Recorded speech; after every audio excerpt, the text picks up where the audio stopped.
Hi everyone, in front of me I've got Galaxy S26 Ultra and let me share with you how to use the clipboard in the Edge panel.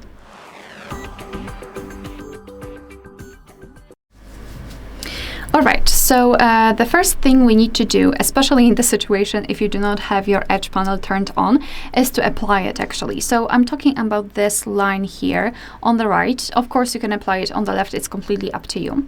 So to turn on the Edge panel, simply enter the settings. Here, let's scroll and find the display, scroll down again, and localize the option Edge panels. If you've got it turned off, just tap on the switcher here, and now we can enter Edge panels to apply the clipboard, because by default you will have only apps. Just tap on panels, and as I said, by default you will have only this section. The clipboard will be not applied. So just tap on the panels, swipe, and find the clipboard. Just tap on it and it will be immediately marked. So now all we need to do is to copy something. So let me copy, I don't know what. I don't know what I will copy. Maybe I will copy a puppy, a photo. Obviously we can copy photos, we can copy text, and both will be stored in the clipboard. So let me find this one. This one is so cute. And copy image.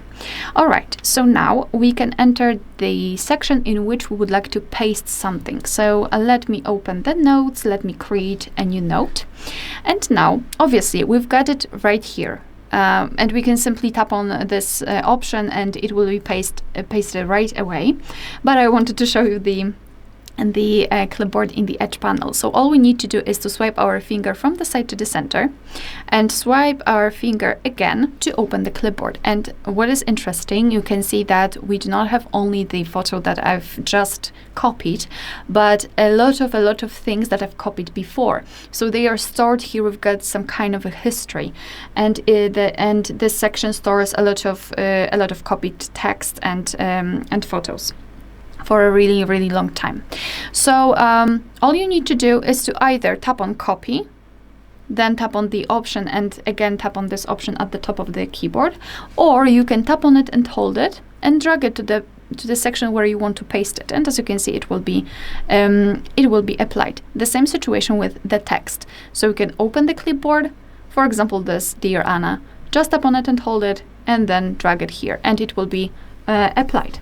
Of course, you can do it using the, let's say, traditional way. So open the clipboard, for example, copy this one. Here, tap on it, and tap on paste, and it will be pasted right away. And the same situation with the text, obviously. So this is how it works. This is how to paste something that it was saved in the clipboard.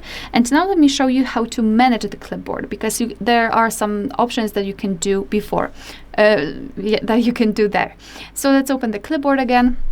And for example, we've got this text. If you'd like to see the full text, you can simply tap on it, and here your device will immediately show you the preview. Close. The same situation with this one. For example, it is a little longer. The photo, you can also check the preview of the photo. Moreover, what you can do here is to pin the content. So if you'd like to have the text that will always be available in the clipboard, just find it. I'll pick this one. Sorry. Just tap on it and hold it. And now you can simply pin it, or you can remove it if you want to, just by tapping on the trash bin icon. So this is what you can do here. Moreover, you can clear the whole history. Let's tap on clear. However, here we've got the information that it will remove all unpinned items. So if you want to leave something, first of all, pin it, just using the way I've shown you before, and then tap on clear, and it will stay here. So let me, for example, pin this one, tap on it and hold it, tap on the pin icon. As you can see, we've got also the indication that it was pinned. Now let me tap on clear, and everything was removed. Instead, this one. All right, so this is how the clipboard in the Edge bar work. Thank you so much for watching. Please hit the subscribe button and leave the thumbs up.